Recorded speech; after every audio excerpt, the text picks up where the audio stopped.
unmuted? Looks like I am.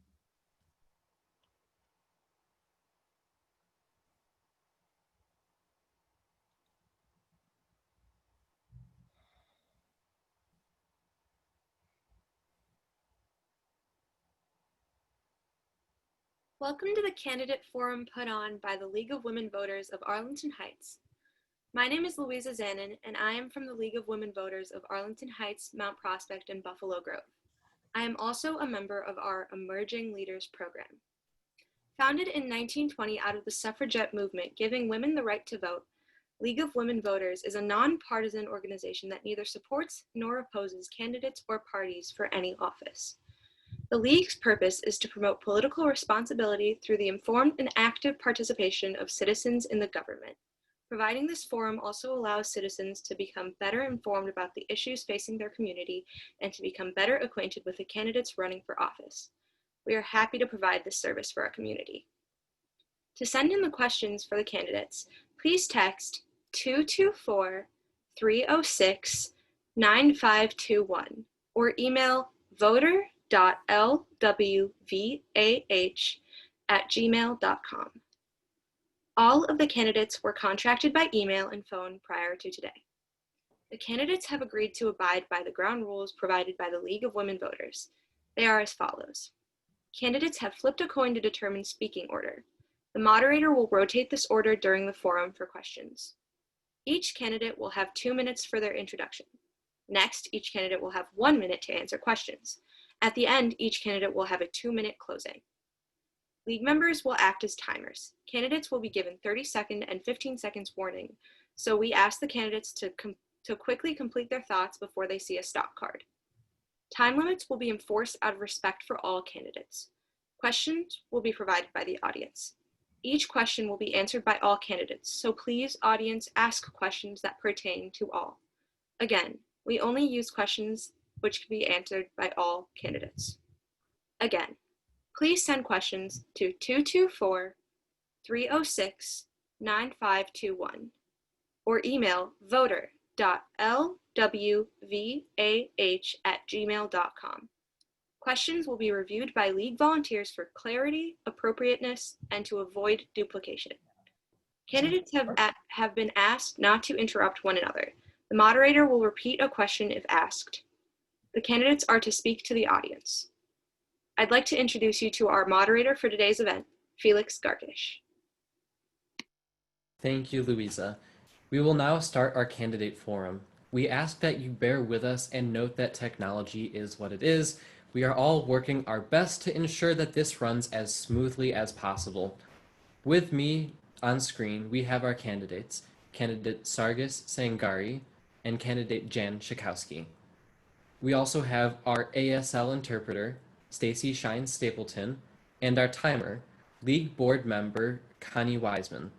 I would like to note that the Q&A and chat has been disabled for all attendees. So if you would like to submit a question for the candidates, please text this number, 224-306-9521.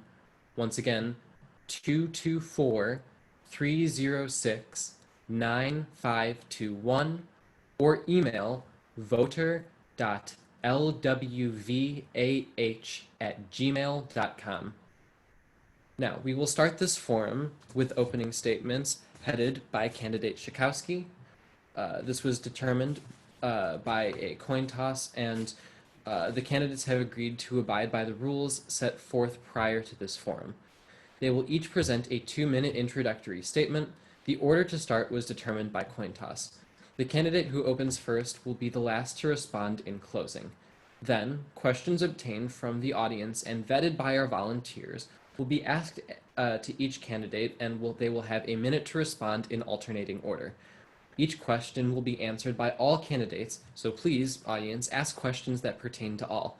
Again, we only use questions which can be answered by all candidates. Closing statements will be 2 minutes.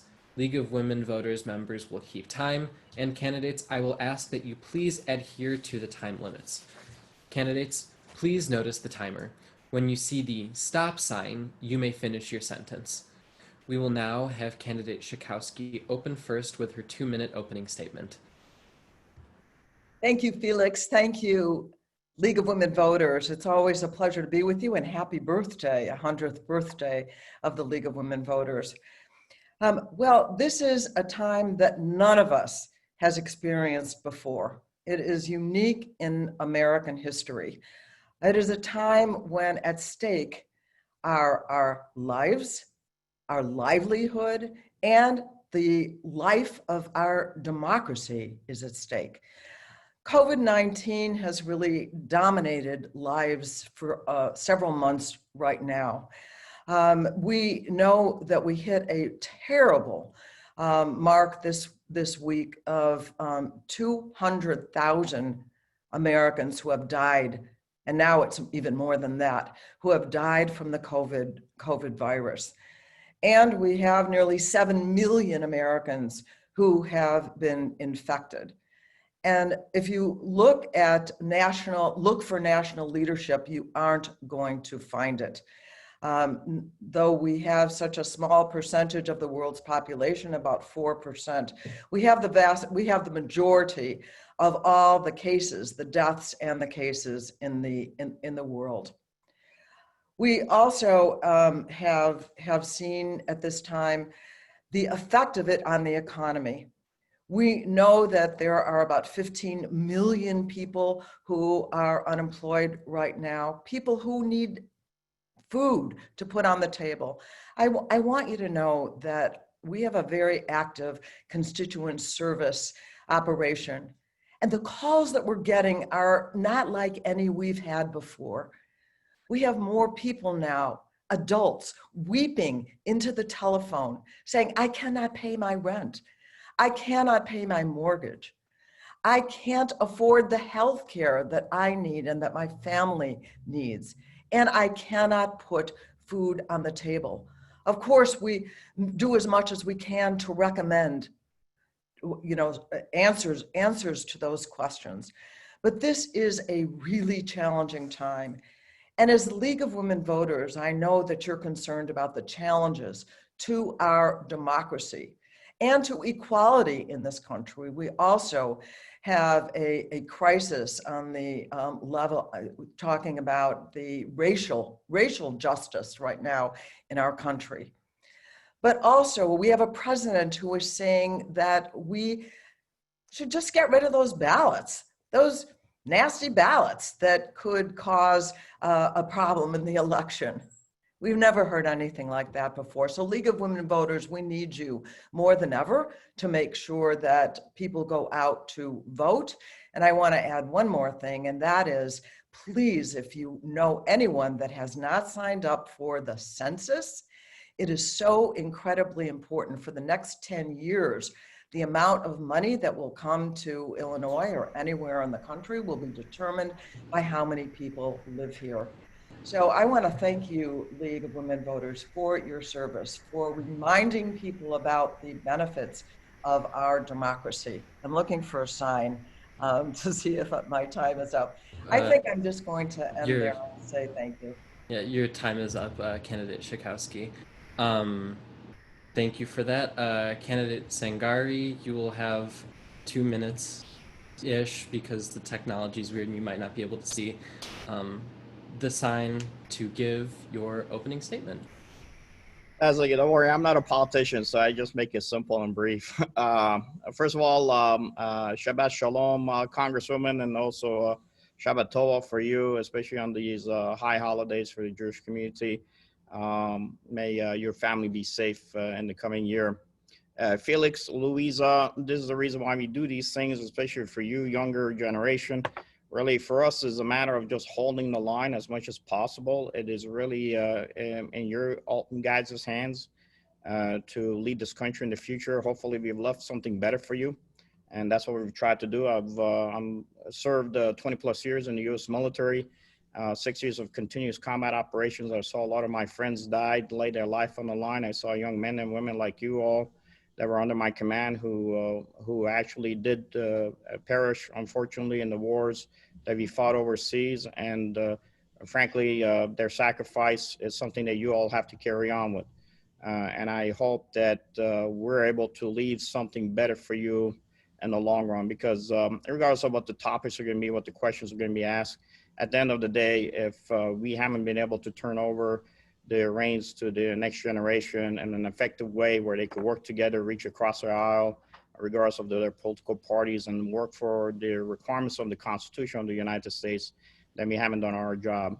With that said, there's three topics that are very important for my district, which is the COVID is major, but as I would say, Congressman on CDC says only 6% is what the numbers are ours. So actually, it's not true that we're leading the cases for all the deaths around the world. The other piece I would tell you is economic prosperity, and also hopefully we can bring peaceful tranquility to our streets. So those are the three topics that the constituents in the 9th Congressional District are care for, and I, being a person in that constituency, that's what's important to me and my family. With that said, thank you, League of Women Voters, for giving us the opportunity. God bless. Let's see what the questions are. All right, thank you, candidates. We will now start with our first question, and this will be for candidate Sangari. The question is, with the big drop in our GDP, how can we make sure critical programs are funded in the next budget? You will have 1 minute to respond. Oh, you got to bring manufacturing back. First of all, economic prosperity resets everything. For decades, we started really sending our manufacturing overseas to China. Even under the medical crisis that we were dealing with, China was trying to take that manufacturing and use it against us. I mean, we fought against fascist nations like the Germans, and we fought against the Italians. They didn't control our manufacturing. Unfortunately, we're in a war right now on a national basis and on the global basis that is really being affected by these foreign powers. Bring manufacturing back, bring money back, get people employed, and you'll be able to address a lot of your issues. Stop wasting money on foreign wars. I have said that regardless of who wins the presidential election, whether it be President Trump or President Biden, they need to spend the next 4 years concentrating on America internal, because we need to reset ourselves if we're going to be a global power in the future. Thank you, candidate Sangari. Candidate Schakowsky. Well, we're not going to be able to improve our economy unless we get this COVID-19 under control. And the budgets right now need to reflect the need to do just that. We have offered what we call the HEROES Act that would actually put money into making sure that people have what they need, that they have jobs, that we take care of them and not let the economy just completely fall around them. And of course, we do need to be producing products of our own. We have seen that during this COVID crisis, that we have had trouble with the supply chain because so many of the things that we need have been manufactured overseas. But I want to tell you that unless we get this COVID-19 under control, we are not going to be able to see improvement in the economy. The president has urged everybody to open up, to go out into a dangerous world, not even to worry about wearing masks. And so I think until that happens, and by the way, the more we spend right now to help our people, the less we will have to spend in budgets later on. Right, so I am, yeah. Mm-hmm. That is your time. Okay, so our next question is, the head of the CDC recently said that wearing masks and practicing social distancing may be more effective than a potential vaccine. How can we get more people to do this? Candidate Schakowsky, you have 1 minute. Well, it would really help if the President of the United States would show some leadership in his behavior and stop criticizing wearing masks and encouraging people to come to events that he sponsors and not wear masks. So while the scientists in the administration may be saying the right thing, the president is certainly modeling all the wrong things. Look, we know that if people were to wear masks, and not for themselves as much as for others, that we would see a decline in the number of COVID cases. And so it's very, very important that that message go out everywhere, and as much as we can get the president to wear a mask, to support wearing masks, all the better. But in the meantime, let's follow the science. All right, thank you, Candidate Schakowsky. Candidate Sangari, you have 1 minute to respond. Okay. Sorry, I keep on having to mute and unmute myself. Look, the reality is a virus. Viruses morph and change as they are.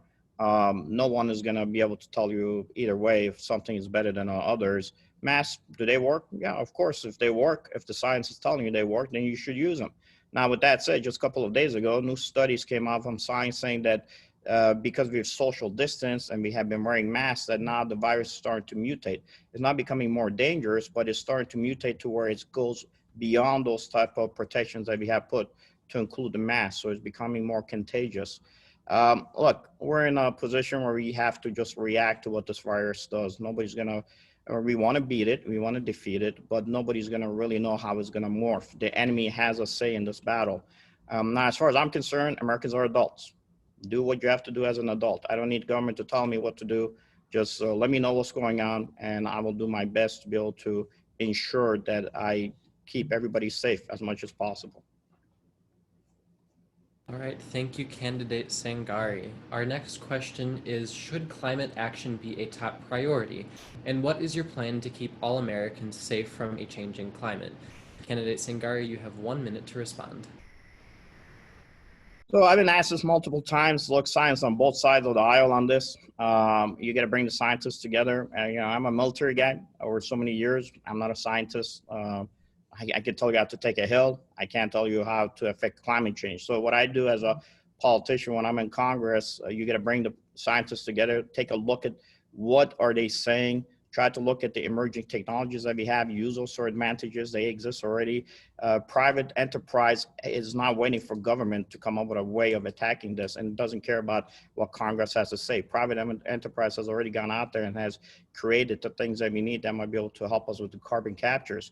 So leave it in the hands of the entrepreneurs, build those businesses, support them, empower them, and look at the science on both sides and try your best to see what may work. Something that works today may not work tomorrow. So always be critical of every science that comes along and try to ensure that it's not tied to special interests, but it's tied to the betterment of us as Americans. Keep in mind, there's 7 billion people out on this planet, and a lot of them don't agree with what we say from our scientific perspective. All right, thank you, Candidate Sangari. Candidate Schakowsky, you have 1 minute. Well, there's really not two sides. There's one side. That we are running out of time to get rid of carbon emissions and to reduce them in our, and otherwise we could reach a tipping point where it's going to be hard to control. I had one of the most inspiring weeks this week because I met with some of a few of the 21 young people who sued the federal government 5 years ago, the youngest now being only 13 years old. Called the Juliana suit, saying that their constitutional rights for life, liberty, and health are being violated because we are doing nothing right now under this Trump administration. Now, we have passed, just in this last week, a piece of legislation that would help reduce the carbon emissions. We'll see if we'll get anywhere in the United States Senate, but we have been blocked at every turn. But I believe that most Americans understand this has to be under control. You know, the fog even sometimes we see in the Chicago area is from the smoke that is coming from the west, and the terrible hurricanes that are in the east. It's here, it's now, and we need to act at this very moment. Right. And we need to do it not just for ourselves, but certainly for the children. And they're taking action, and we're following their lead. Thank you, Candidate Schakowsky. Just a reminder, both candidates have 1 minute time, and I just want to make sure that both of you are able to see that timer. Are we all good with that? There should be a method of seeing the timer called gallery view, that might be more helpful. That or there's speaker I don't see one. there's should be gallery view and speaker view. There's two buttons in the top right corner that might say that.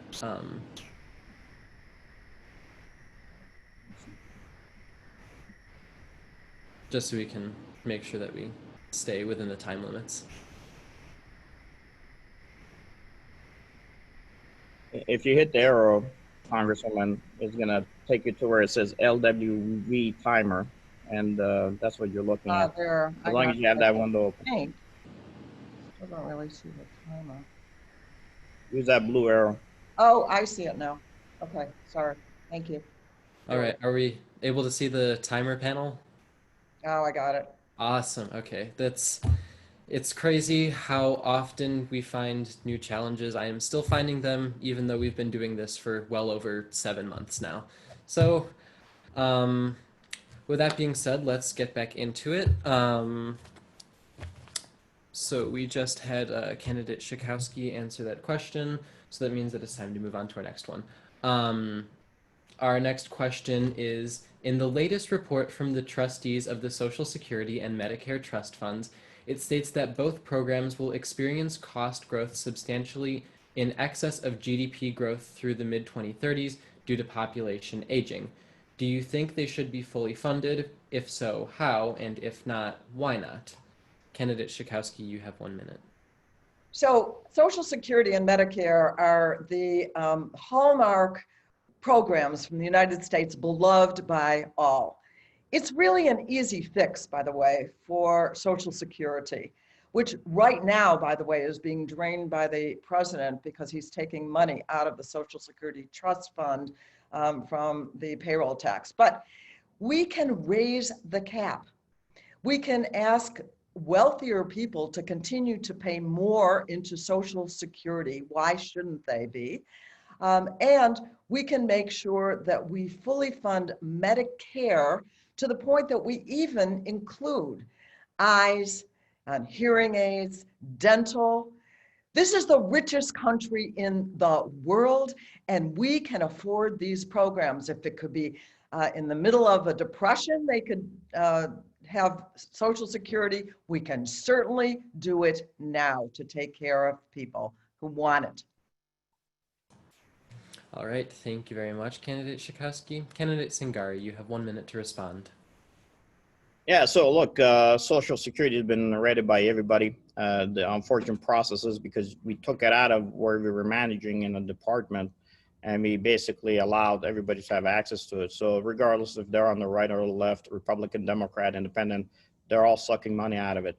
So it will continue to bleed out. If you want to fix it, you got to put it under management where that management departments can actually follow it through how it's being used. And then that puts it back into the congressional control for oversight.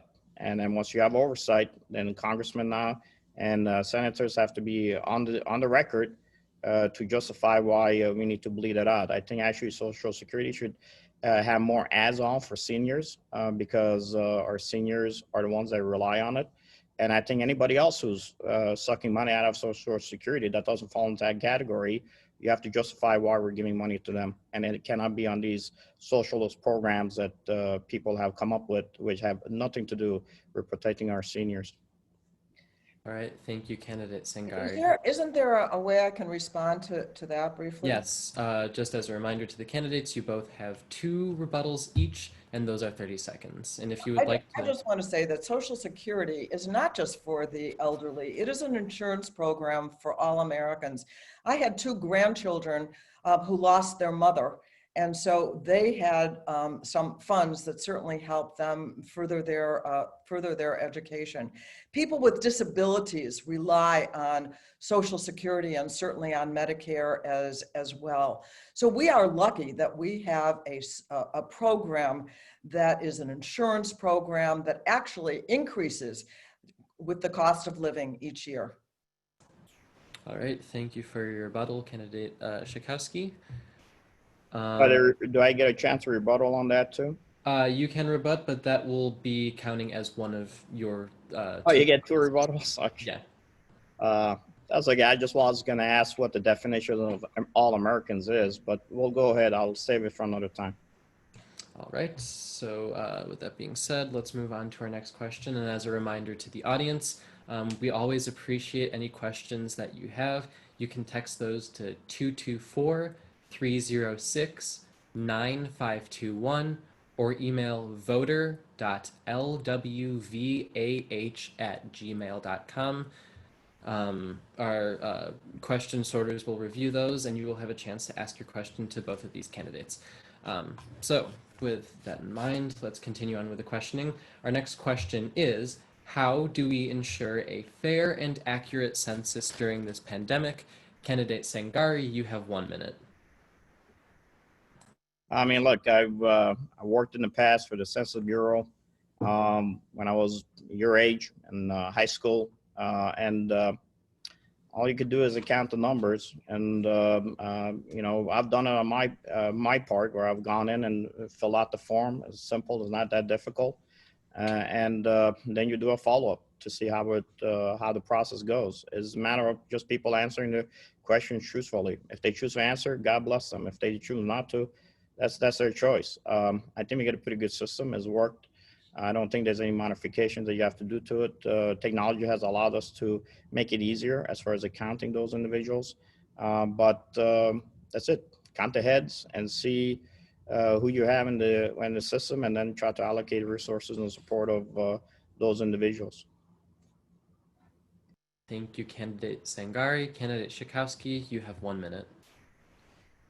Well, what we've seen so far is that there are a number of communities. Some are doing very well and some are not. And it should not be surprising that often the communities that are not necessarily signing up are more low-income communities, immigrant-rich communities. People need to understand that you do not have to be a citizen of the United States of America to be counted in the census, because it will determine how much money. But meantime, the President of the United States has decided to cut off the census at the end of this month. Now, the good news, we'll see how it turns out, is that a judge in a district court in Northern California ruled that that was not legal. So let's hope that it continues, but we need to encourage everybody to do it. COVID has made it more difficult. We should end it when it's supposed to end, at the end of October. All right, thank you, Candidate Shikowski. Our next question is, will you work to preserve the rights of communities, states, and industries harmed by climate change to file lawsuits to make fossil fuel companies pay their share of the damages? Candidate Shikowski, you have 1 minute to respond. Oh, I think it's long overdue that we put a price tag on carbon. And we certainly do need to take action immediately. We've had lots of pieces of legislation that we've introduced. I'm on the subcommittee that deals with climate and the environment. And we have incredibly been turned back by climate change deniers, including the President of the United States, when you don't have to look further than the West Coast. We are seeing this incredible forest fires that are taking lives and are ruining millions and millions of acres right now. It is really hard to understand, and I feel especially obligated to the young people who know that this needs to be a habitable planet for human life.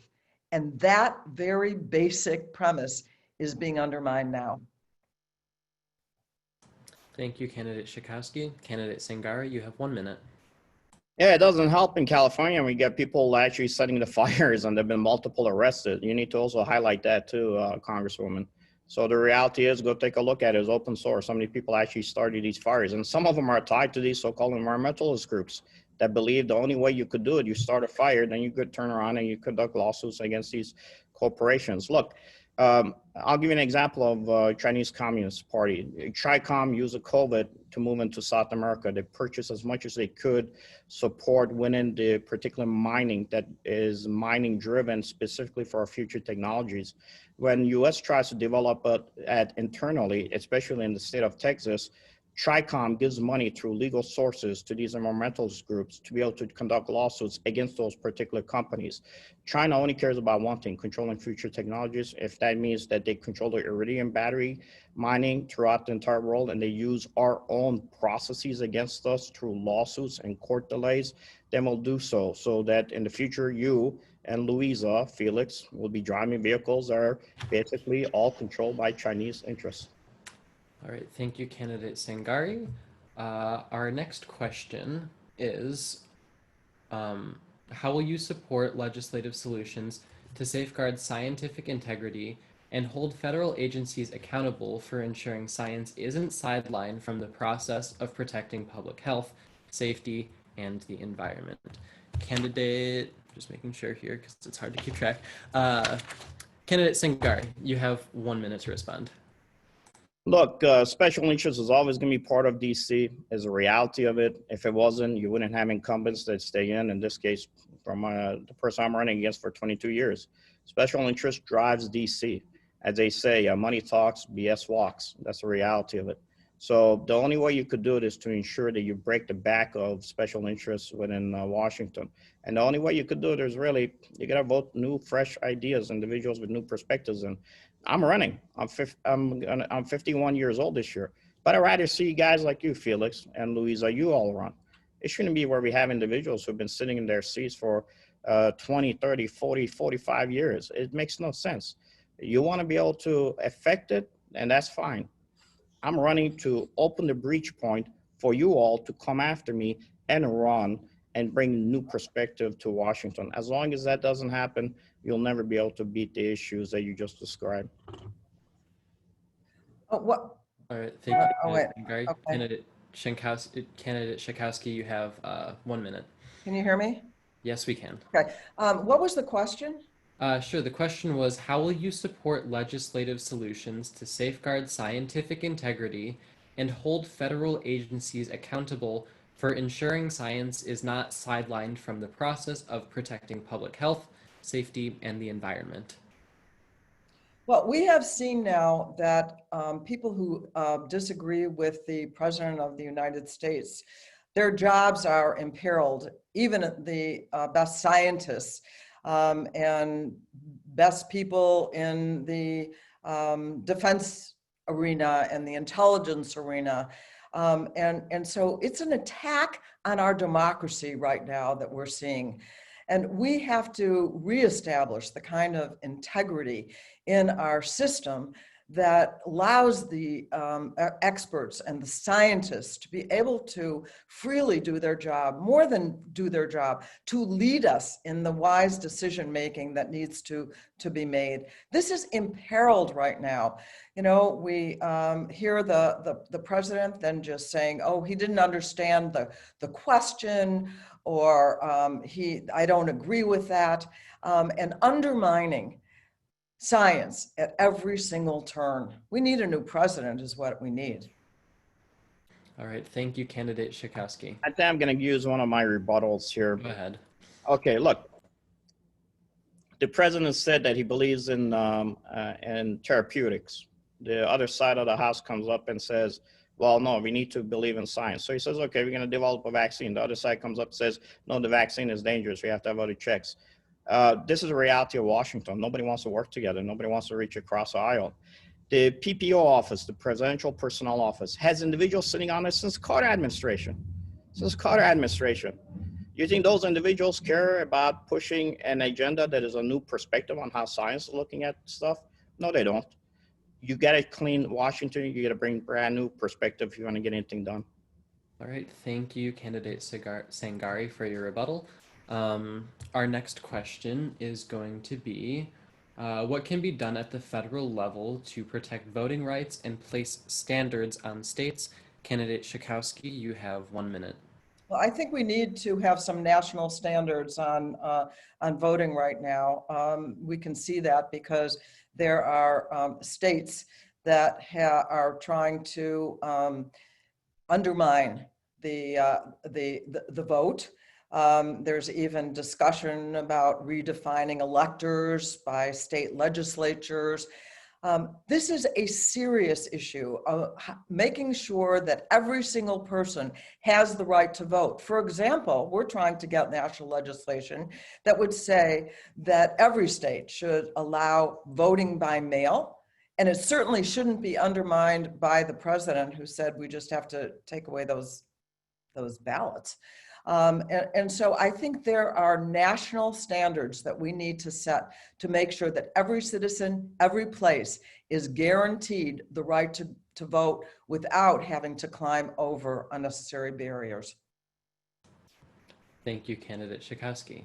Candidate Sangari, you have 1 minute.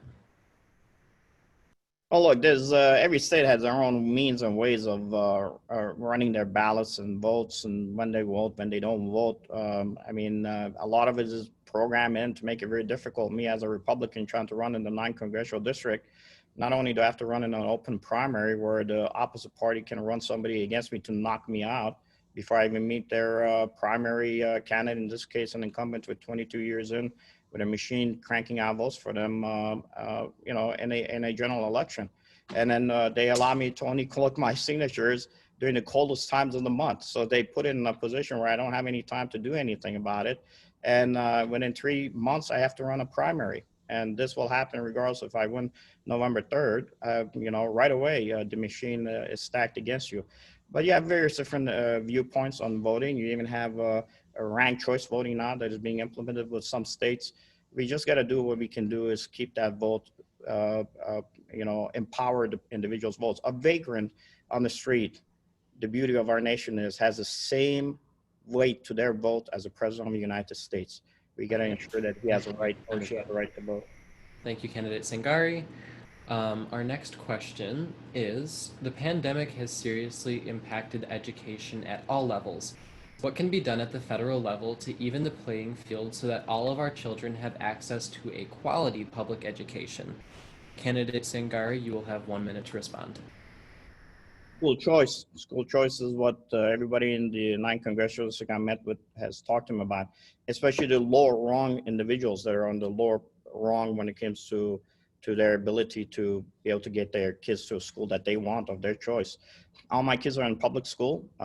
They're in public school. I was a Catholic school student, but I can't afford to send my kids right now to public school. I have 4 of them. As long as that choice is not allowed, and you have families that are on lower income that do not have the right for school choice, which makes no sense to me, then you're not going to be able to get anywhere.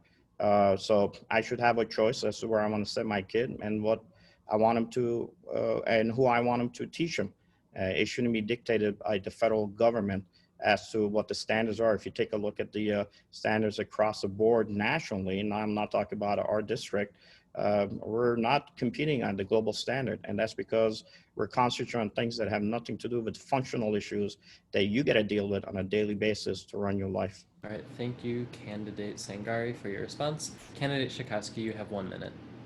I think one of the most precious things that we have in the United States is that public education is, at least in theory, available to all. Right now, we have Secretary DeVos, who has, as Secretary of Education, who has really run her whole life opposing public education. What we need to do is to fully fund public education. And what we have seen is that public education very often has been starved. And I don't believe that any public dollars should be going to private education. If you want to send your child to a private school or to a parochial school, that's fine, but you're going to have to do it, because that is a standard that we set in the United States of America to even the playing field for all Americans, public education. I started as a public school teacher, and I believe in it. Thank you, Candidate Schakowsky. Our next question is, what is your plan to increase farmers' resilience to issues like climate change, corporate consolidation in the food industry, the revitalization of rural communities, and the protection of the legacy of America's farms and farmers. Candidate Schakowsky, you will have 1 minute to respond. Yes, absolutely. We want to be able to help, particularly our small family farmers, corporate farmers, and the industry that they're part of has not necessarily helped our rural communities. And so what we want to make sure that we can do is to support our local farmers who are suffering from climate change right now. They often are the supporters that we have to make sure that the climate isn't ruining their crops. We saw in Illinois, we had months and months, months at least, that farmers were trying to get planted, and yet it was so wet that they were unable to be able to get into the fields. And so the farmers have a huge stake in climate change, and we need to work with them on that. Thank you, Candidate Schakowsky. Candidate Sangari, you have 1 minute. Look, I know this is like the third time climate change has come on, but when you got special interests, when you got Tricom companies tied to Chinese Communist Party that are being funded specifically here to really create crops that really destroy our annual crops, that's not climate change. That is a direct attack against us. You want to fix the issue? It's very simple. Bring your manufacturing back, ensure that you provide a backbone for the farmers, and ensure that these so-called special interests that have been absolutely gutting us at the federal level, because they all have their hands in the pockets of the congressional leaders, that they do not create the type of crops that are created only for their better interest by destroying the actual seeds that we've had for years here that have allowed our farmers to be successful. So there's a lot of machine politics in the process that is allowing foreign processes to come in that are really attacking our farmers' capability to create what we want, which is the better nutritional foods that you, Felix, and Louisa are counting on. That's the reality of it. Thank you. Get your special interests out of it. Up. Our next question is, sorry, it's a lot of stuff going on here at once. What actions would you propose to support, what actions would you propose and support to address the racial divide? Candidate Sangari, you have 1 minute to respond. I don't know if there's a racial divide. It depends on your perspective, right? Look, I'm an immigrant. I came to this country. I'm a person of color. I'm running against an incumbent who's been here for 22 years. I didn't know yes or no. I couldn't speak a lick of English. I learned, I became very successful. I applied myself, became part of the fabric of this nation, letterman winner in high school. I applied my trade with serving the nation for 20 years in combat. I had to fight 2 medical boards just to get back to be in the fight, where I was blown up my first time 7 times on range. I served in a diplomatic mission. I came here today. Now I'm trying to apply that trade craft, what I've learned, lessons learned on the ground, as an Assyrian born in Iran, to Congress. Tomorrow, the machine that is looking at the polls, if the polls get anywhere close, they will absolutely dissect me. They will find anything possible to make sure I'm destroyed. If I win in November 3rd, the election, they'll find ballots over the next 14 days to make sure that I get knocked out. That's just a reality. So how do you want to fix the racial divide when you don't allow individual immigrant communities to have a say in the 9th congressional district? Right, That's your perspective. Thank you. Thank you, Candidate Sangari. Candidate Schakowsky, you have 1 minute to respond.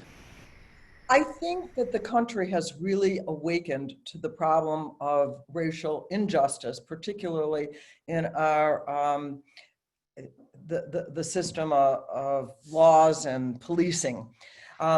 Because of all of the protests that arose from the murders that have occurred, including in our own community, with Jacob Blake we saw it on television, being shot 7 times as he was walking away to the car where his children were.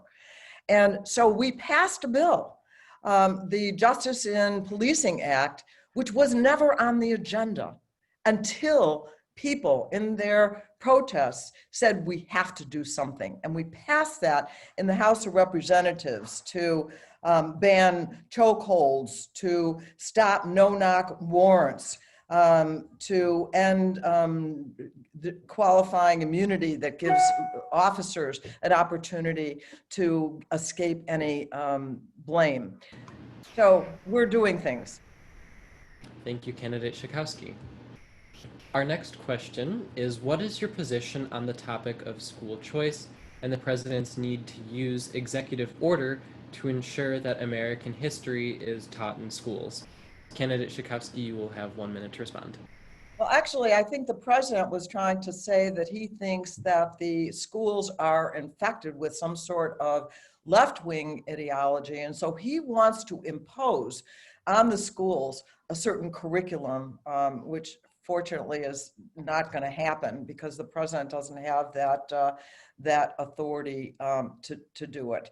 So I am not in favor, I'm in favor of school choice, but I'm not in favor of using taxpayer dollars to have students go to outside the public school system, because I think it is so essential. And I am certainly not for the president of the United States being able to dictate any kind of curriculum that would that where his worldview would become mandatory in the schools. Thank you, Candidate Schakowsky. Candidate Singari, you have 1 minute. Yeah. The congressman has even signed on legislation that has taken taxpayer dollars and spent them overseas. So I don't see why we cannot use it on Americans who want to have a school choice.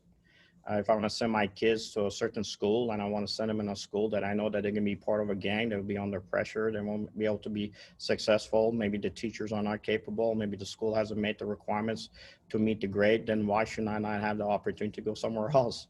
What's wrong with that? I'm giving that's my taxpayer dollars that I give. As Colonel Singiri, who's paying taxpayer dollars into the system, I'm okay with the president taking my taxpayer dollars, give them to a young man and woman from the south side of Chicago to have a school choice to go to the school of their wants and desires. There's nothing wrong with that. And I'm the taxpayer. So I commend them. It should have been done at the legislative level, but legislators are too busy arguing with each other than working together to get these issues resolved. Thank you, Candidate Sangari. Our next question is, what specific actions will you take to reach across the aisle? Candidate Sangari, you have 1 minute to respond. It shouldn't be what action I'm going to take to reach across the aisle. I've done this for my whole life. I've served under Democratic, Republican presidents. I've always said, yes, sir, continued on. When I started in the Erie Center for Strategic Engagement, I actually briefed the previous administration on the issues that we're dealing with. I remember when the commander of the Syrian forces came in and said that we need help from the Obama administration. I said, you're going to get zero support from them. I said, but what your job is, you go do what you need to do to protect the root of Christianity on the ground that is being killed and dissected where he's not supporting you. And then we'll still work through the system. I never got up and wrote a book about how the Obama administration hasn't helped us. One day, maybe it will be written. You'll be shocked what they could have done for us that they failed to do. But I'm also a Republican. I have supported individuals who have been Democrats running, working actually with the current incumbent. That she was mentoring them that were running as Democrats because I thought it was important for us to have new voices from our community. I supported them. I stood on street corner and passed out their flyers. I've done it for most of my life. So it's easy for me to go in and strike new deals. But if you're an incumbent and has been there and you have never been able to reach across aisle, you're not going to be able to upgrade that software and make changes. Thank you, Candidate Sangari. We will have just a couple more questions as we are nearing our time here. Our next question is, what is the... Did I answer that question? I apologize. I totally messed up there. Reaching across the aisle? Yeah, the question again, just to repeat, is what specific actions will you take to reach across the aisle? Two things I want to say. One is I've been there for, this is my 11th term, and until now, That was not a hard question to answer. I passed all kinds of legislation on child safety and product safety, the women, peace, and security legislation that was passed into law, and I have introduced a number of bills this session that are bipartisan, mostly dealing with healthcare and the cost of prescription drugs. But when you have a situation where the Republicans have absolutely said no, the only thing in the Senate that they've been interested in is approving judges, and that's at the extreme right now, it has become very, very difficult. This is new. It is not something that's been going on. I've served mostly in the minority and mostly being able to work across the aisle. And I've been able to do it somewhat, but it's hard to pass bills bipartisan in this session with Donald Trump as president. Thank you, candidate Schakowsky. If I could use my last 1 minute piece on this, because I think it's very important. Out of Sure. everything we spoke about, you got to work across the aisle, and it's not Democrat, Republican. These are two vehicles, folks. Republican wears a red, Democrat wears a blue. Okay, these are two vehicles to get into Congress. That's all it is. There's nothing special about it. I align more as a Republican than as a Democrat. At the end of the day, if you want to fix the things for America, you cannot go in there and constantly punch the other party in the face. Say the president is this, the president is that from this party, the Republicans are doing this. Oh, by the way, I can reach across the aisle. No, you can't. Look, I'm never, go to listen to anything I've said. I haven't attacked the current candidate that the Democrats have put in for the presidential side of the House, because one day I may have to work with him. Come November 3rd, if he wins, I'm going to have to reach across the aisle to work with that individual. Learn to develop diplomatic language to work together. Stop hitting each other constantly. All right, so now on to the last question, which is, what is the role of the federal government in making sure state redistricting provides a fair and equitable result for voters? Candidate Schakowsky will have 1 minute to respond. So the Voting Rights Act,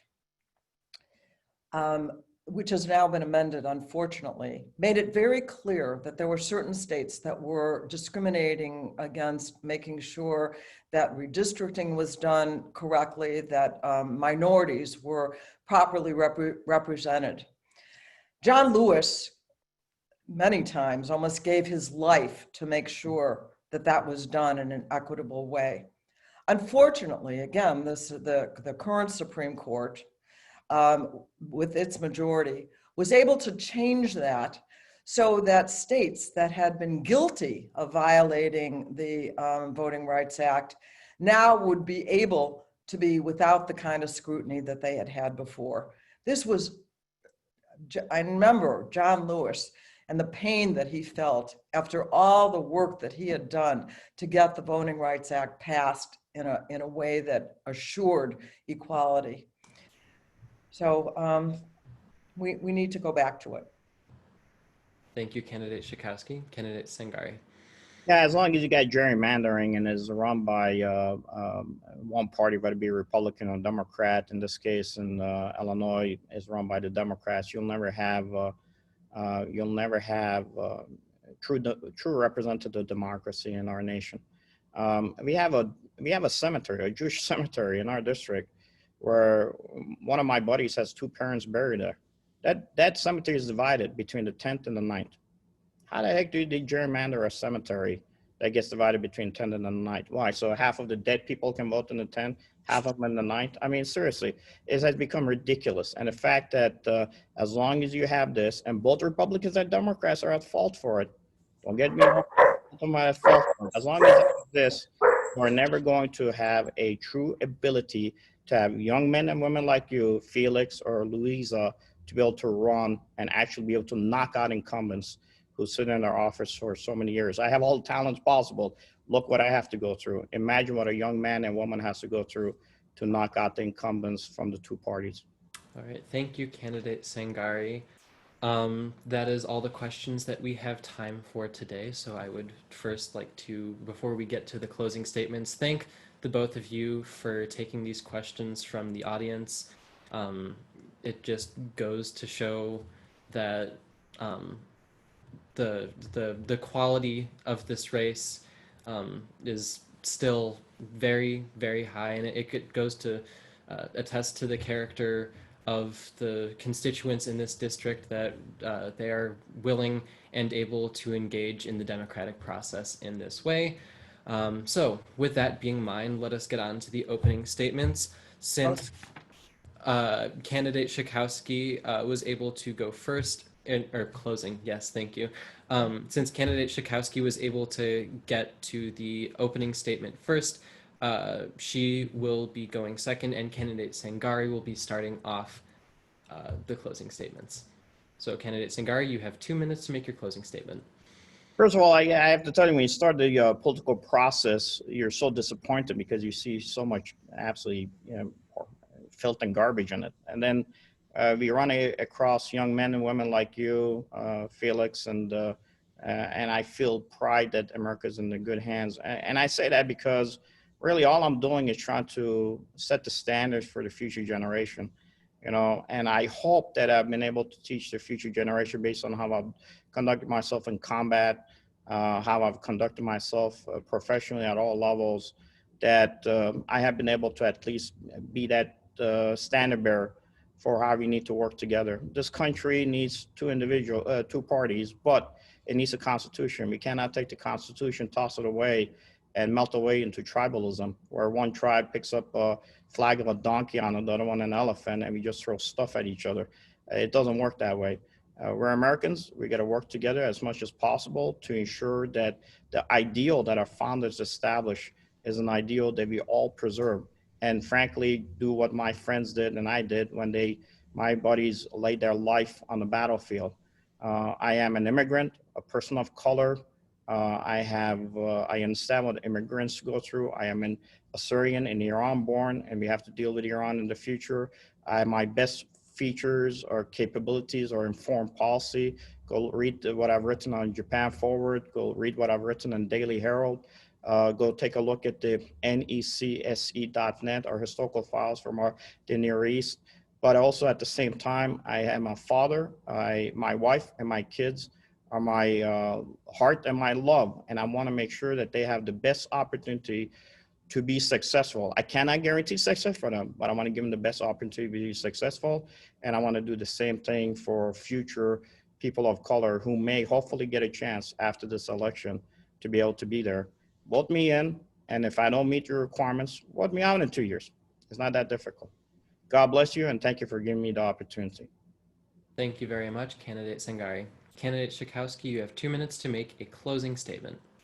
Thank you so much. It's really been an honor to be here once again with the League of Women Voters and to have this opportunity to have a conversation with my opponent as well.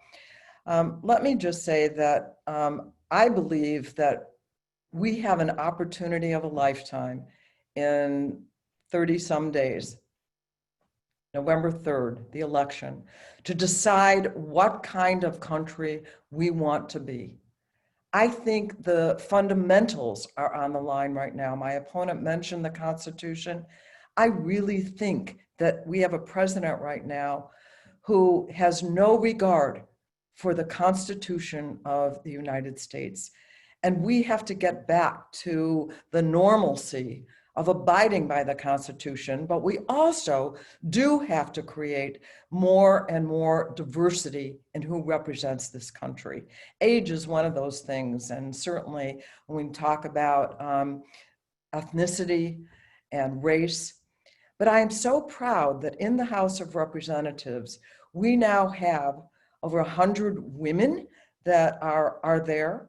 We have younger people that are there. We have the first two Native Americans, women in the Congress in the House of Representatives, Democrats. We see much more diversity and we see much more youth. I have really made it my mission in these years to encourage young people, young women, young men to run for office, for every office, from school board all the way to the Congress of the United States. And I will continue to do that. But We have a chance November 3rd. Everyone needs to get out to vote to make sure that we have a country we can be proud of. Thank you so much to the both of the candidates. We really appreciate you taking the time out of your day to answer these questions from the audience and offer up your perspectives. I will now pass it off to Louisa. Thank you to Felix for being our moderator. Please make sure to register to vote, make your plan to vote, and then make sure your voice is continued this election day. Need help? League of Women Voters, Arlington Heights, Mount Prospect, Buffalo Grove is here to help. Check out our website at www.lwvah for voter registration information. Yes, you can register online. Mail-in vote information, secure Dropbox secure Dropbox locations, planning your ballot, those judges matter, as well as your early and day polling locations. And for any of you looking to support this year's election to make sure it's safe, secure, and accessible for all, we even have a link where you can sign up to be a poll worker and earn a little extra cash. Students, it's a day off school. Again, check us out at www.lwvah.org and follow us on social media at Facebook, Instagram, and Twitter. We even have accounts specifically for youth at student.lwvah and our mascot at Pause for Votes. And make sure once you're ready to vote, you tell 10 friends where they can find all the information they need to be counted. www.lwvah.org. We are grateful to you for joining us and to our candidates, candidate Schakowsky and candidate Sangari, for our democracy relies on citizens willing to run for office, and to our ASL interpreter, Stacy Shine Stapleton, and to all of the volunteers of our league who work tirelessly to bring you this free program. Have a great day. Outstanding. God bless. Keep it up, guys. Thank you so much. Especially. Thank you.